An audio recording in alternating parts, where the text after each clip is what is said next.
തടവുകാർക്കൊപ്പമായിരിക്കും അദ്ദേഹം കഴിയുക.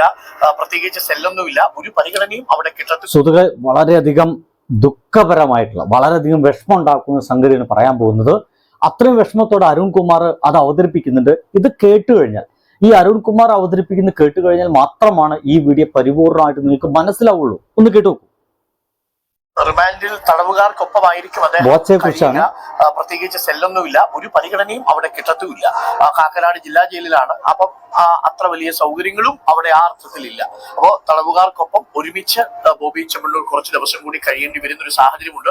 നാളെയും മറ്റന്നാളും കോടതി അവധിയാണ്. തിങ്കളാഴ്ചയായിരിക്കും ഒരുപക്ഷെ കോടതി ഈ ജാമ്യ ഹർജി പരിഗണിക്കുക. അങ്ങനെ പരിഗണിച്ചു കഴിഞ്ഞാൽ അന്ന് തന്നെ ആ കേസ് എടുക്കണം നിർബന്ധമില്ല. തീർച്ചയായിട്ടും പോലീസ് 1-2 ദിവസത്തെ സാവകാശം ചോദിക്കും, കസ്റ്റഡി അപേക്ഷ ചോദിക്കും. അതൊക്കെ വിശദമായ വാദം കേട്ടതിന് ശേഷം മാത്രമായിരിക്കും ബോബി ചെമ്മണ്ണൂരിന് ജാമ്യം കിട്ടുമോ എന്ന കാര്യത്തിൽ അറിയൂ. ചുരുങ്ങിയതൊരു 4 ദിവസം ഇപ്പോൾ ബോബി ചെമ്മണ്ണൂർ ഈ അവസ്ഥയിലാണെങ്കിൽ കോടതിയിൽ കഴിയേണ്ടി വരും എന്നത് ഉറപ്പാണ്. വല്ല കാര്യം ഉണ്ടായിരുന്നു. ഈ ഒരു വർത്തമാനം അരുൺകുമാർ അവസാനിപ്പിക്കുന്നത് വല്ല കാര്യം ഉണ്ടാകുന്ന ബോബി ചെമ്മണ്ണൂർ ഇങ്ങനെ ദ്വയാർത്ഥ പ്രയോഗമൊക്കെ നടത്തേണ്ട വല്ല ആവശ്യം ഉണ്ടാകുന്നതാണ്. എന്റെ പ്രിയ സുഹൃത്തുക്കളെ, ഞാൻ പറയാൻ പോകുന്നത് ഈ പറഞ്ഞുകൊണ്ടിരിക്കുന്ന അരുൺകുമാറും കൂട്ടരും ഇതാ ഇനി കുടുങ്ങാൻ പോകുന്നുണ്ട്. കഴിഞ്ഞ ദിവസം നമ്മുടെ കേരളത്തില് അതിഗംഭീരമായിട്ടൊരു മാമാങ്കം നടന്നായിരുന്നു. കുട്ടികളുടെ മാമാങ്കമാണ്, ഒരു കലോത്സവം. ആ കലോത്സവത്തിൽ നമ്മുടെ തൃശ്ശൂരാണ് വിജയിച്ചത്, ശരിയാണ്. ആ കലോത്സവത്തിലേക്ക് നമ്മുടെ കേരളത്തിലെ ഒട്ടുമിക്ക മാധ്യമപ്രവർത്തകർ റിപ്പോർട്ടിംഗ് നടത്താൻ വേണ്ടി പോയിരുന്നു. എങ്ങനെയെങ്കിലും തങ്ങളുടെ റിപ്പോർട്ടിങ് ആളുകൾ മുഴുവൻ കാണണം, ഞങ്ങളുടെ ചാനൽ മാത്രമേ കാണാൻ പാടുകയുള്ളൂ എന്ന ഒരു തോന്നലിന്റെയും എന്നൊരു ഉറപ്പിന്റെയും എന്നൊരു നിശ്ചയദാർഢ്യത്തിന്റെയും ഭാഗമായിട്ട് ഇവരവിടെ പോയി അവർ റിപ്പോർട്ട് നടത്തി എന്നുള്ളതാണ്. പക്ഷെ സംഭവിച്ച കാര്യം ചില പ്രശ്നങ്ങളൊക്കെ സംഭവിച്ചു പോയി.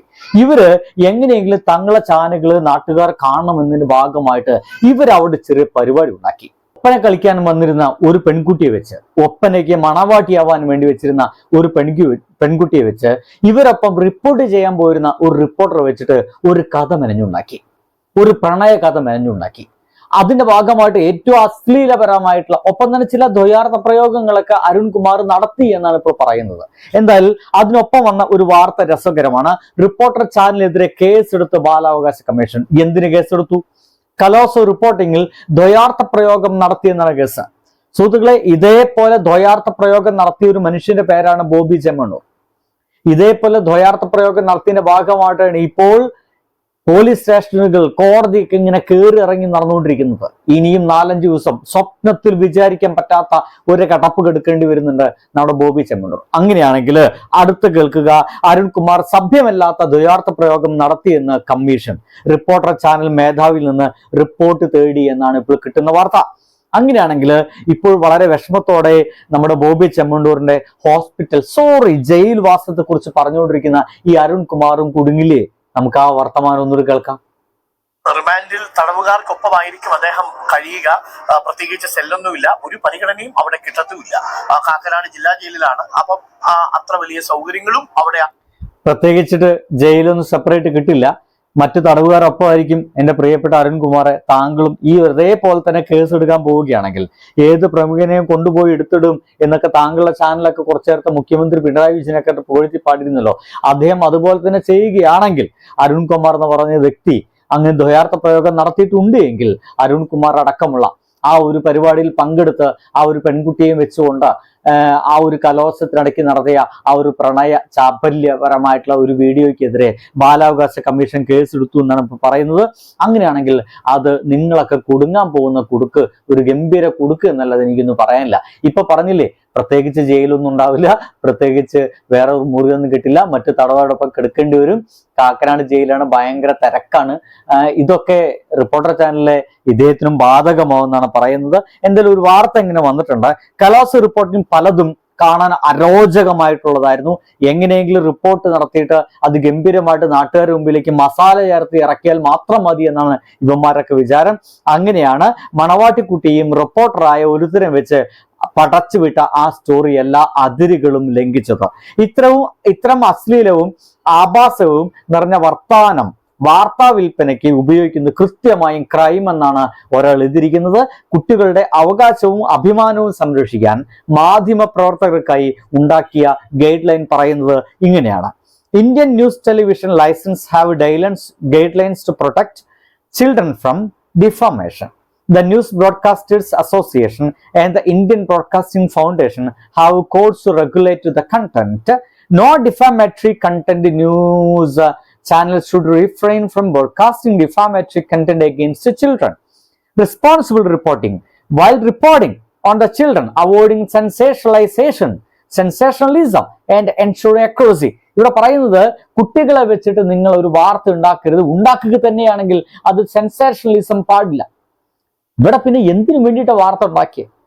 റിപ്പോർട്ട് ചെയ്യാൻ പോയ ഒരുത്തൻ, അവിടെ പരിപാടി അവതരിക്കുമെന്ന ഒരു പെൺകുട്ടി, അത് ഒപ്പനയ്ക്ക് ഒപ്പന ഡ്രസ്സൊക്കെ ഇട്ട് വന്ന ഒരു പെൺകുട്ടി, ആ രണ്ടുപേരെയും വെച്ച് ഒരു പ്രണയ സംഗതി അവിടെ ഉണ്ടായി വരുന്നു എന്ന രീതിയിൽ 10ാം ക്ലാസ് 15 വയസ്സായിട്ടുള്ളൂ. അത്രത്തുള്ള ചെറിയ കുട്ടിയെ വെച്ചിട്ട് പ്രണയം ഉണ്ടാകുന്നു, പ്രണയം തോന്നുന്നു എന്നൊക്കെ രീതിയിലൊക്കെയുള്ള ആ ഒരു വീഡിയോ ഉണ്ടാക്കേണ്ട എന്ത് ആവശ്യമായിരുന്നു? അങ്ങനെയാണെങ്കിൽ അത് ഈ പറഞ്ഞ പോലെ അത് നമ്മുടെ സെൻസേഷണലിസത്തിന് വേണ്ടി തന്നെ ആയിരുന്നില്ലേ? സെൻസേഷൻ ആവാൻ വേണ്ടി മാത്രമായിരുന്നില്ലേ? അത് സെൻസേഷനായി. അത് ബാലാവകാശ കമ്മീഷൻ കണ്ടു. അതിന്റെ ഭാഗമായിട്ടാണ് ഇപ്പോൾ നമ്മുടെ ഇവർക്കെതിരെ കേസുകളൊക്കെ എടുത്തിരിക്കുന്നത്. എന്തായാലും ആ 4 പേരിങ്ങനെ കൂടിയിരിക്കുന്നതും മറ്റുമായിട്ടുള്ളൊരു വാർത്തയും മറ്റൊക്കെ ഇവിടെ ചിത്രമൊക്കെ ഇവിടെ കാണാനുണ്ട്. എനിക്ക് തോന്നുന്നത് ഈ വീഡിയോ അവസാനിപ്പിക്കേണ്ടത് അരുൺകുമാറിന്റെ ആ ഡയലോഗോട് കൂടി തന്നെയാണ്. അതില് ബോച്ച എന്ന് പറയുന്ന സ്ഥലത്തൊക്കെ അരുൺകുമാർ എന്നൊക്കെ വെച്ച് കഴിഞ്ഞാൽ ഈ വാർത്ത അപാരമായിട്ടുള്ള രീതിയിൽ മാറിപ്പോകും. ഇനി എങ്ങാനും ഈ ബാലാവകാശ കമ്മീഷൻ ഈ ഒരു ദ്വയാർത്ഥ പ്രയോഗത്തിന് ഭാഗമായിട്ട് അരുൺകുമാറിനെ മറ്റൊക്കെ കേസ് എടുക്കുകയാണെങ്കിൽ എങ്ങനെയായിരിക്കും ഇവരൊക്കെ വാർത്ത അത് കൊടുക്കുക എന്ന് അറിയാനൊക്കെ വലിയ താല്പര്യമുണ്ട്. എന്തായാലും ചുമ്മാ അത് കേട്ടു നോക്കൂ. റിമാൻഡിൽ തടവുകാർക്കൊപ്പമായിരിക്കും അദ്ദേഹം കഴിയുക. പ്രത്യേകിച്ച് സെല്ലൊന്നുമില്ല, ഒരു പരിഗണനയും അവിടെ കിട്ടത്തുമില്ല. കാക്കനാട് ജില്ലാ ജയിലിലാണ്. അപ്പം അത്ര വലിയ സൗകര്യങ്ങളും അവിടെ ആ അർത്ഥത്തിലില്ല. ഇതൊക്കെ എനിക്ക് തോന്നുന്നത് വാർത്തകൾ വായിക്കുന്ന ഇത്തരം വാർത്തകളൊക്കെ സ്വന്തം ജീവിതത്തിൽ തന്നെ ഒരു പാരയായിട്ട് വരുന്ന ഒരു അവസ്ഥയൊക്കെ ഇവരൊക്കെ സംഭവിക്കുന്നുള്ളതാണ്. ഇദ്ദേഹത്തിന് ഇങ്ങനെ തെറ്റുപറ്റാൻ പാടില്ല എന്നുകൂടി ഞാൻ ആഗ്രഹിക്കുന്നു. കാരണം ഇദ്ദേഹത്തിന്റെ വാർത്ത അവതരിക്കുന്ന രീതിയിൽ ഇദ്ദേഹം തന്റെ ജോലി പോലും, അധ്യാപന ജോലി പോലും ഉപേക്ഷിച്ചിട്ട് വാർത്ത എന്ന് പറയുന്ന ഈ മായിക പ്രപഞ്ചത്തിലേക്ക് തന്റെ അറിവ് ഏറ്റവും കൂടുതൽ പ്രയോഗിക്കാൻ കഴിയുന്ന ഈ ഒരു സ്ഥലത്തേക്ക് ഇറങ്ങി തിരിച്ച മനുഷ്യനാണ്. അപ്പൊ പിന്നെ ഇദ്ദേഹം അതൊക്കെ ഒന്ന് സൂക്ഷിക്കേണ്ടിയിരുന്നില്ലേ? ആരായിരുന്നു ആ ഒരു പൊട്ടബുദ്ധിയുടെ പുറകിൽ?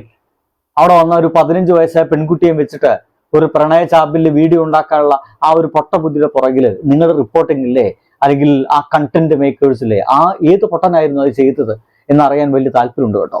സുഹൃത്തുക്കളെ, നിങ്ങളുടെ അഭിപ്രായം എന്തെന്ന് കൂടി അറിയാൻ താല്പര്യമുണ്ട്.